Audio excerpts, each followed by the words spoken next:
wanna be. No matter what comes our way, we'll be together. Welcome to Homeschooling Down South. I'm Kayla. And I'm Kat. We're two Southern homeschooling mamas sharing real talk, resources, and inspiration for life and learning in the Southeast. Each week,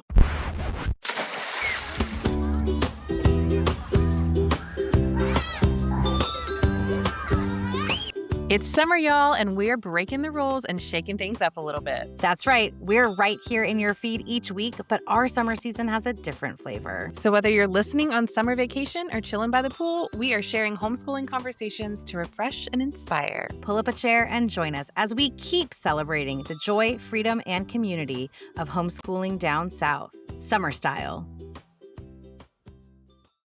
Welcome back, y'all. It is our final episode of our summer series. We so appreciate you guys hanging out with us during the summer, and we hope that you will come back next week for season 2. It's going to be a really good one. So many cool guests and so many new adventures. It's it's wild. We know and you don't know yet, and we're so excited. Yes. But today, it's back to school, y'all. We're going to tell you all about how we get back into the groove. Or keep the groove going, as it may be, because this homeschool world is different. So as we're recording this, schools around us are going back to school. So where are y'all at? Have you started for fall yet? I know some homeschool families kind of start at the beginning of August. Some homeschool families wait. Where are y'all at? Well, my daughter loves our curriculum, and she was very excited to take this was our first year of the testing. And so in her mind, I take the test, I am done with 3rd grade, and then I can move on. So after we did the testing, she was like, great, I'm now in 4th grade and I would like to start now. A couple weeks ago, she just decided to start. She only did it for that one day, but that was fine because I didn't realize that. I knew that she had done that, but I didn't know. It was a one day. It was a one-day thing. But I will say this, much like when I was in public school and the first couple days of class is always review or syllabus or blah, or whatever. And, you weren't really doing any active learning. You were just kind of turning your brain back on in a way. This curriculum kind of does a review. Like, we're fully in multiplication and division for her right now. But I noticed in that first lesson, there was some just refreshing addition and place value and all that. And I like that because it's stuff that you know. So it's a good confidence booster because these things aren't hard. It's not new concepts. And it just gets you back in the rhythm. So we got that out of the way for her, which was lovely. But we will start back officially on the 17th of August. I have filed our DOI already, and we'll get started back on the 17th next week. We're recording this in the beginning of August. So next week, we'll start our morning routine light, easing the kids back into a morning routine, and also a little bit more structure to our day. Nice. So what about y'all? So we start back usually on September 1st. I like just having that hard September date. But if you listened to our episode at the beginning of summer about what summer was going to look like, you know that we have been working on reading lessons all summer. We never stopped that. We also never stop our read alouds together. That's just part of our home and family culture than it is necessarily our homeschool, but I also consider it part of our homeschool. We are also in the process of totally flipping a room in our house that had been kind of like bonus room, I guess. And I had been waffling about I knew it was time to transition it, but I was waffling about, did I want it to be like a family den or did I want it to be a true homeschool room? And I landed on homeschool room. And so we've been working really hard on that. And it's coming along and it's almost done. But it does feel like I don't really feel like I can get started exactly until that's done because everything is sort of in different places and nothing is together anymore. And it's like half the stuff is still where it was in the living room and half the stuff is in the basement now. And I tried doing a little bit of, this is what our mornings are going to start to feel like because I'm going all in this year and I am embracing my dream to recreate my homeschool into this camp vibe. And so I'm naming the room the Lodge. Oh, I love it. And we got a lantern for our end of day when we sit down to reflect on our day. I got a little lantern for us. It's not fire, it's a light. Probably for the best. Probably for the best. Maybe someday we'll get to the point of having a fire when my son is a little older. And like, I'm naming different parts of our day. So like, we'll start out, our morning time is going to be called the trailhead. Stop it. So I've been trying to, in the mornings, do a little bit of trailhead activities. We're going to sing some camp songs, but also some worship music. And then the end of our day is going to be our campfire. And so I'm working on all of that, and I'm trying to get it done before September 1st and hoping I can do it. Yeah.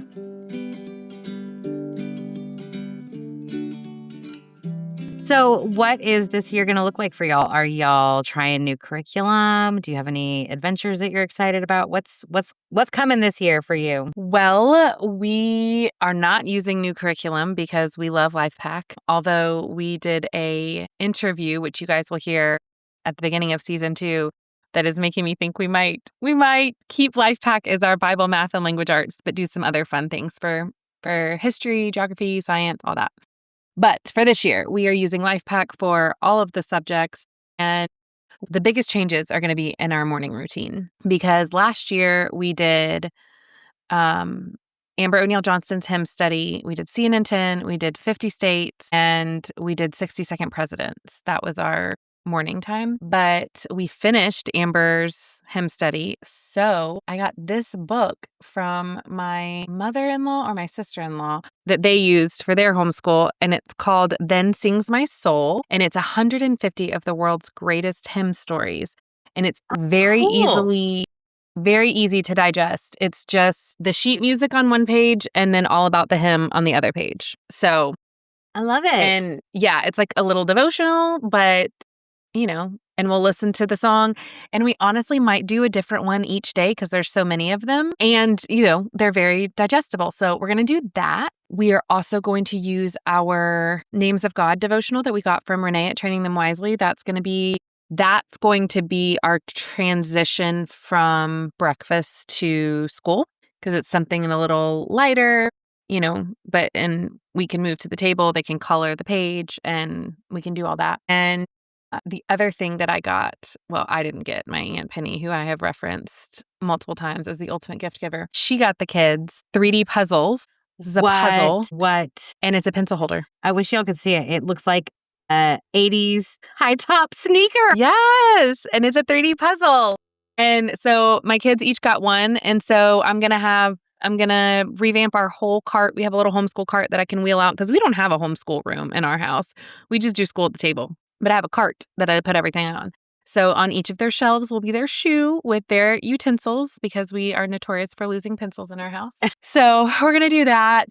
And I feel like as each year goes on, so I'll say this at the beginning of every year, but the intensity just kind of increases a little bit. It's not a whole lot, but they're 4th and 2nd grade now. The other thing we're going to institute this year is book reviews, not book reports, but book reviews. I am not going to you have to read 2 books a month. My daughter's for sure going to read at minimum, but then she's going to do like a Yelp style review for the book. Love it. So it doesn't have to be this whole report, but I want to know that you're comprehending what you're reading. So I want you to be able to tell me about the book, what you liked about it, what you thought was interesting, and I may tap you for some good questions.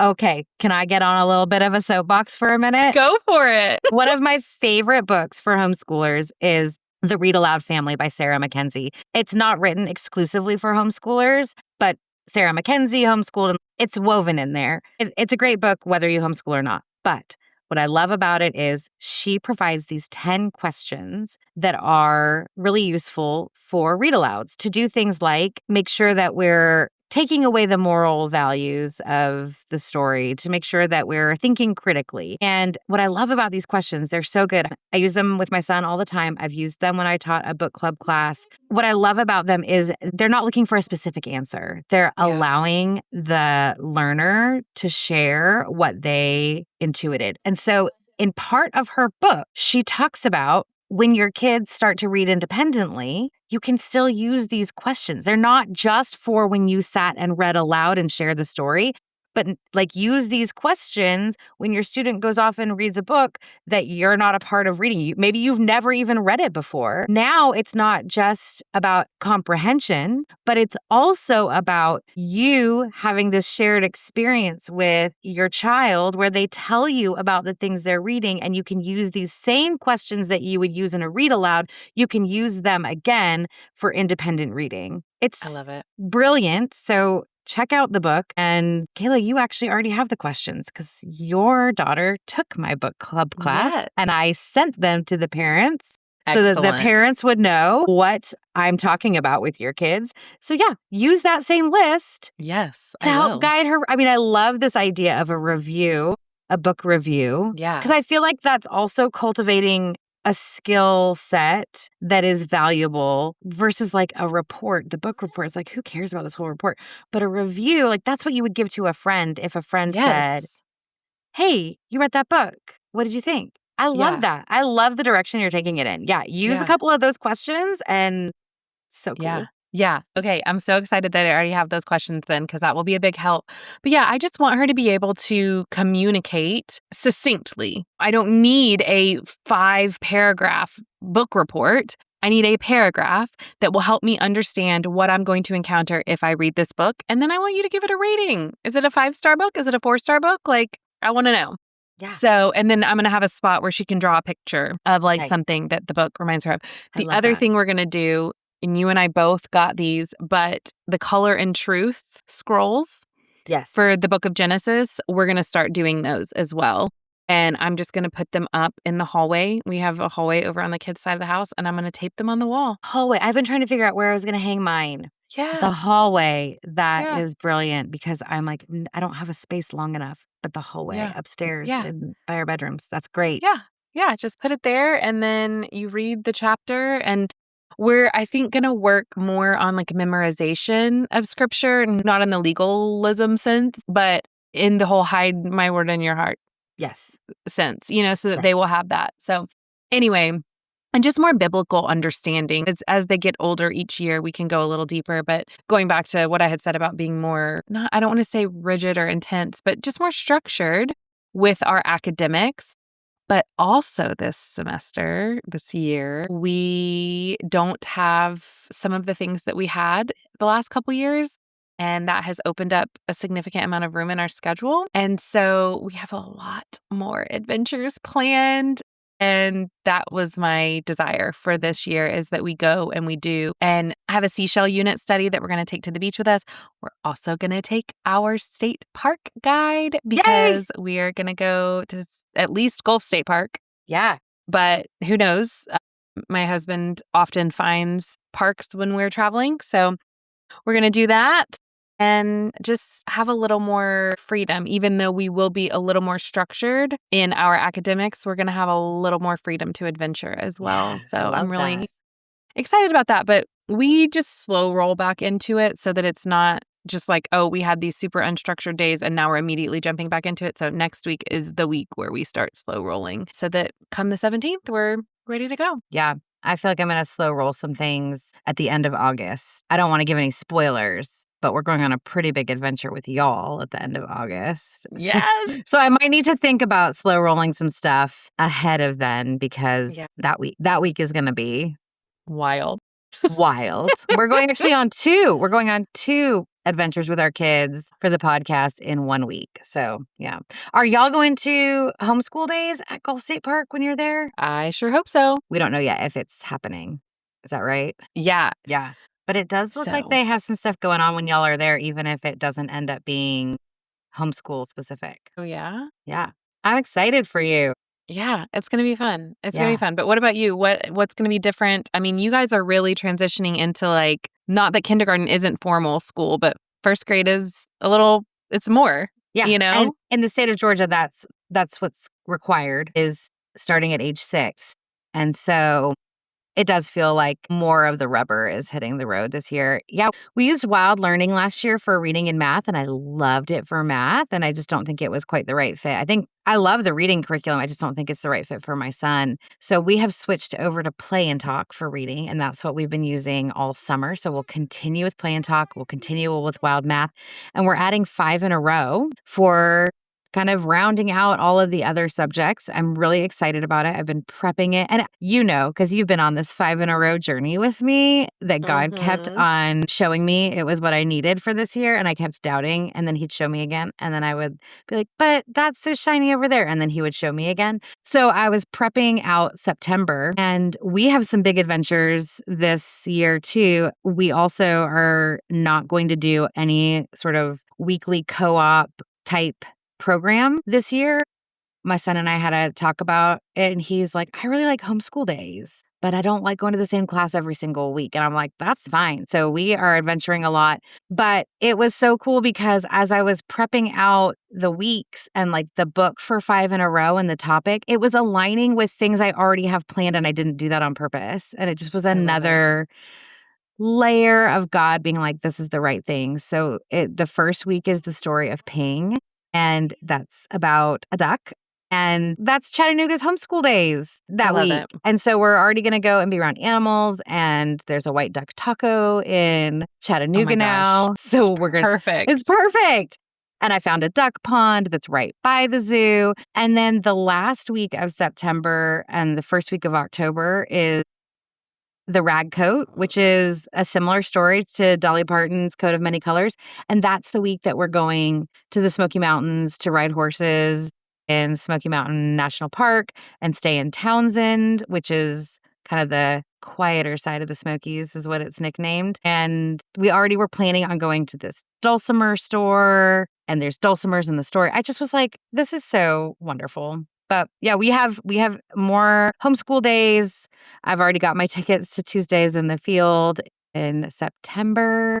So fun. A lot of the things we've talked about on the podcast already, we're going to go back and do. And then there's some new things on our calendar, some special homeschool days. But like you, some more freedom in our schedule to either be at home or be on an adventure. And that feels really good. And then, of course, we're still doing Wild and Free. Yep. Y'all are too. Yep. We start that back in just a few weeks. So excited. And I'm really pumped about the things that our group is doing this year. It feels really, really, really good. The schedule, both in my home and outside my home, what we're doing for the podcast, what we're doing with Wild and Free, it all just feels really good. Yeah. Yeah. It does feel really good. And it feels like it's just kind of the newness, having something new, something fresh, something untouched feels really fun. And getting to have a little more autonomy over our schedules feels really, really cool too. And I'm excited about all the possibilities. Me too. But I do have to keep checking myself. Like on Facebook, someone will post this new group just started up. Yes. And my default is to be like, oh, should I be doing that? I need to go look at it. I need to go check it out. I need to go see what it's all about. Or someone will post, I'm doing this kind of lessons for homeschoolers out of my home. And I'm like, should my son be doing that lesson? Is that for me? And I am trying to remember that these are the things that the Lord has convicted me to have on my schedule and not to add anything else. It is hard though, because every time I see something, I sort of almost like flinch, like, oh, did I forget that? Should I be doing that? I'm that way with homeschool days. I did that this morning. I saw a homeschool day coming up about, 45 minutes south of us for next week. And I was like, that sounds so cool. We have to go. Not paying attention to the fact that we have something on the calendar that day. We cannot go. And it's like, okay, you have to take a breath. Yeah. You cannot fill your schedule so full that you're never actually home to do the lessons. Right. And that's what I really felt like coming out of last year is that our calendar was so full, we weren't doing the lessons. We weren't learning at home. And that's what I've felt really convicted this summer to focus on is to keep the schedule, not to stay at home all the time, but to keep the schedule so that I can go to the homeschool day that fits in the schedule that really does align, but not feel like I have to constantly be everywhere all the time. Yeah. Yeah, totally.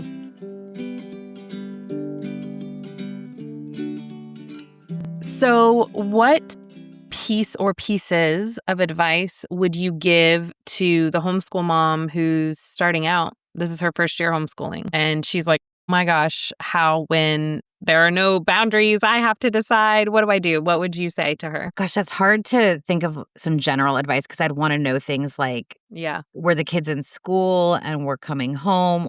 I'll speak maybe for the mom who's known that she was going to homeschool, but the rubber is sort of hitting the road, getting into pre-K or kindergarten. And I think my advice would be to not feel pressured to do everything. That means both in the home, you don't need to be doing every subject in these pre-K, kindergarten years. Really start to build the foundations of the subjects that you need for everything else, like math and reading and letters, things like that, but keep some play alive in your homeschool, but also don't feel like you need to do everything outside the home either. And I feel like I did this. I know I'm in a homeschool. I got to join the homeschool groups. I got to go to the homeschool class. And I almost feel like we burnt out on the homeschool classes before we even really got to the serious homeschooling. And so like that can all wait. So much of that is so good when they're older, but it can wait. Don't feel like you have to do everything that you see that says homeschool in front of it. So that's my advice from that perspective. How about you? What's some advice you would give to a brand new homeschooler this year? So I think I will give mine to the mom who's pulled her kids because we met a lot of those at the Southeast Homeschool Expo. We know a lot of people who are just getting started. And I think I would say along the same lines as you, it's so exciting to have your time be your time again. You're reclaiming this. Don't fill it so full with things just to be doing them. Sit and reevaluate. And I would say this part to all of us, myself included. Carve out some time before you officially start to sit down in the quiet, whether you steal away to your bedroom, to your office, to the backyard, wherever is a space that is peaceful for you, and remind yourself why you're doing this. Yeah, always. What is your goal? How do you define success? And what do you need? I mean, I think that's advice for whether you're brand new or it's year 12, right? Yeah. Come back to that why. Yeah, because one, that's going to keep you motivated. That's the gas in your tank for this school year. But two, it is going to help you make decisions about what is for you and what isn't for you. And it is so easy, we all do it, to go so hard in August and September. And then by October, everybody's just over it. And guess what? October has so many things that you could go do and you're burnt out already. Yes. And then it's the holidays. Yeah. And you feel fried. Yeah. Yeah. And that's really good advice. I don't want you fried. I don't want any of us fried for the holidays this year. Yeah. The other piece of advice I would give to any homeschooling family or any homeschooling parent, carve out some time in the year for yourself to take a day off, to take a day to recharge. Absolutely. I don't want to spoil some advice from one of our season 2 guests, but one of our season 2 guests talked about reevaluating regularly. And I think that different people regularly could mean different things, but don't wait until the end of the homeschool year to evaluate, is this working? Did we fill our schedule too much? Are we missing something and we need to add something? How is this curriculum working? Don't wait until next May. Check in with yourself. Maybe you need monthly check-ins. Maybe you need 3-month check-ins. Maybe you just need a check-in during the winter break. You know yourself best, but check in with yourself too. Okay, since we mentioned people who are brand new to homeschooling this year and maybe we're pulling their kids out of school, should we talk a little bit about deschooling? Because that's a term that gets thrown around a lot, but I don't know that I see it explained well. I think both of us are on a lot of Facebook groups and we'll see people ask the question, I'm pulling my kids, what should I do? Or we'll also see the question, I want to homeschool and my kid is 3, what should I do? And I think we both agree that in both those scenarios, sometimes the answers are just kind of flippant, like just let them play for the preschoolers, or you need to deschool. But those things aren't explained. So just real quick for the preschool one, if that is you and you were getting the just let them play and you're like, but what does that mean? Please go check out our episode with Kathy Eggers from Playing Skillfully and all of her amazing resources. She just came out with a new book called Before Big. And she has all those answers. But for the people who on those Facebook forums, you're getting deschool. You need to deschool. And you don't know what that means. Kayla, what does deschooling mean? Well, listen, I say this with the caveat that I am no expert in it, but for the fact that I had to do it myself. And I wasn't even coming from a situation where my kids had been in school. They did go to a little church preschool, but it was more like me deschooling myself from my time in public school. And what that means is you are spending that time shedding all thoughts and things that you had in your head about what school looks like. If your kids are coming from a public school situation, you are helping them adjust, because the temptation can be, oh, well, I don't have to do anything now. Mm-hmm. You're all adjusting. You're getting out of that mindset of the fact that school is from 7:30 to 2:30 or whatever, and at a desk and this super regimented thing. And you are transitioning to a mindset of learning, not school, learning. How do we learn as a family? And that may look like maybe you're all sitting together and we have these blow up dice, and we would do this thing where we would roll them, and then my son would add the two numbers and my daughter would multiply them. Mm-hmm. Maybe that's what you're doing while you're deschooling. Maybe you are going on walks in nature and talking about ecosystems and stuff. You're getting out of your head. Yeah. I would highly recommend you not going from a public school environment to sitting at a desk in your home or a table in your home. I can say this from experience. The natural bent is to try to recreate school at home. And that is not what that's not what we should be doing. Even if you are a more traditional, and I do lean a lot traditional, that's not what we're doing. Yeah. We still need to teach these core things, but we're also going to learn through living. And so that deschooling time, if you want to do a workbook of some sort, go for it. But I would just encourage you not to get stuffy about it, not to try to set hours per se. And maybe even the first week of school, you guys just follow a natural rhythm. When do you guys naturally wake up? Are you a family that likes to eat right at wake up, or are you a family that kind of slow rolls it? Are you a mom who needs to get up before her kids or get functioning before her kids come in? Because like my kids will wake up before me, but they know there's a time. Please do not leave your room until this time because I need my time to wake up. So figure those things out, because you need to figure those things out before your homeschool can be successful. You need a good foundation before you jump into the actual more structured academics. Build that foundation first. And that foundation is, how does your family operate in your home? Yeah. And I haven't done this, but again, coming from like a public school mindset, and I had been in the education world before my son was born, just doing things like, we are going to stay in our pajamas all day, right? Yep. You wouldn't do that at school. Or in between our lessons, we're going to go bake cookies. Yep. Because you couldn't do that at school. Just thinking about ways that your home is not like school and leaning into those home things, like being comfy. We're going to do this on the couch, or we're going to do this in the yard. I mean, I think one of the biggest ways that you can kind of break up that mentality of what school is like and transition more to what your home learning environment is just take it outside, because that's going to feel right?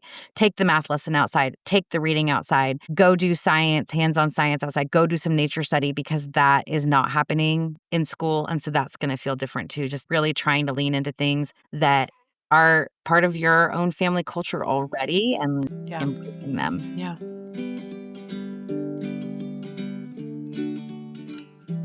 Well, normally at this point in our episode, we would ask for each other's wins, but I asked Kat if I could do a little something different today. She's going to surprise me. And if you've been listening, you know I don't really like surprises.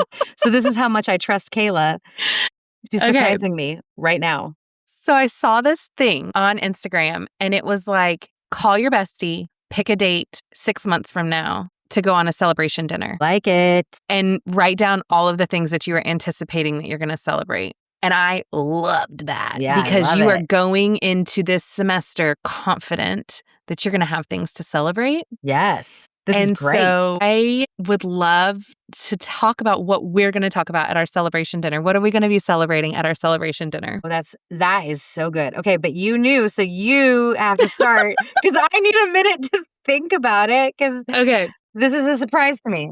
We are going to be celebrating the fact that my son is a confident reader. We are going to be celebrating the fact that my daughter is confident in her math skills and has grown as a writer, because I forgot to mention she's going to be taking an IEW class with our sweet friend Katie at Play to Learn with Katie. And we're going to be celebrating the fact that we have gone on so many adventures and they've all been so fun. And we're going to be celebrating the fact that we just reclaimed our time and that we had a significantly lower amount of stress in our homeschool than we've had historically. And we've also just made so many amazing, amazing memories. And for the podcast, we're going to be celebrating that we sold out and had to reprint more learning guides. Yes. And I'm going to say we're going to be celebrating what the spring conference season is going to look like for us. Ooh, I like that one. I like it a lot. Okay, my turn. All right. In our homeschool, we're going to be celebrating that we have established a rhythm that feels authentic to us. I would love it if we are celebrating that we have met some milestones in reading and celebrating that we have gone on a ton of adventures, but we've also balanced that with lots of really rich learning at home and celebrating a really good first couple of months with our Wild and Free group. And for the podcast, celebrating that we have gone on some cool adventures, some cool new adventures. And I would like to put out there that we feel like we are expanding into some other states. Yay! I can't love wait. that. Well, and I Yeah. guess now you have to come back and find out what celebrations we have. Maybe that'll be part of our New Year's episode, is revisiting these Yes. and what are we celebrating that we had said we're going to celebrate, and also maybe what were we surprised by that we get to Yeah. celebrate. I love Yeah. it. I love Into it. that. Okay, so when you are not finding the coolest celebrations for us to do, where can the people find you? You can find me at scratchmadesimple_ on Instagram and at scratchmadesimple on TikTok. And where can the folks find you? You can find me at Recreating Camp on both Instagram and Facebook. And of course, you can find us at Homeschooling Down South on all of the socials. If you liked today's episode, would you give us a rating and review wherever you are listening? If you have something cool that you want to celebrate, you can email us at hello@homeschoolingdownsouth.com.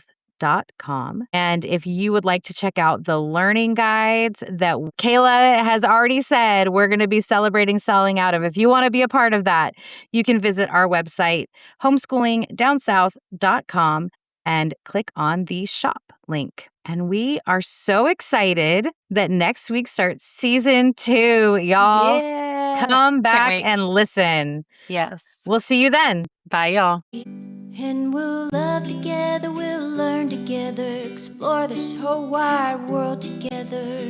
No matter where we are, I have you.